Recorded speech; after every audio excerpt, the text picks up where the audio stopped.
আচ্ছা তোমরা চলে এসেছো, আচ্ছা ঠিক আছে সাবধানে এসো। মা ওরা কিন্তু চলে এসেছে, তুমি এবার তো কিছু করো। দাঁড়া না, আমার হয়েই গেছে। এখনো দাঁড়াও, আর কখন করবে তুমি? এই দি ভাই তুই অন্তত কিছু কর। ব্যাস, এখানেও আমাকে ছাড়বে না, অদ্ভুত। উফ, যাচ্ছি বললাম তো।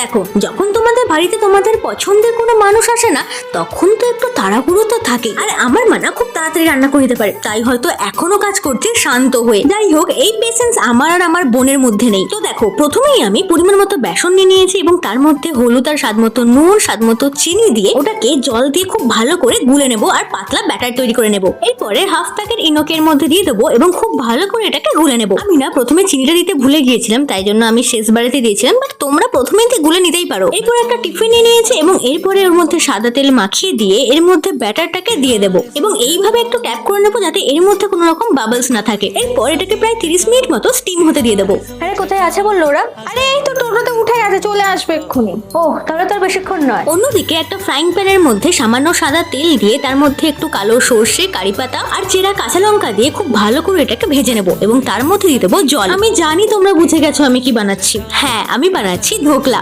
এরপরে ওর মধ্যে স্বাদ মতো নুন, খুব বেশি করে চিনি আর লেবুর রস দিয়ে এটাকে খুব ভালো করে ফুটিয়ে নেবো। আর এদিকে তো এটা রেডি হয়ে গেছে। এরপর একটা প্লেটের মধ্যে এটাকে বার করে নেবো এবং সুন্দর করে কেটে নেবো নিজের ইচ্ছে মতো শেপে। আর একটু আগে যে চিনির সিরাপটা বানালাম সেটাকে এর মধ্যে খুব ভালো করে দিয়ে দেবো। ব্যাস, তারপর আবার কি, তারপরে আমাদের এই দারুণ টেস্টি খমন ধোকলা একদম রেডি হয়ে যাবে। সরি, আমি একটু টেস্ট করলাম জাস্ট।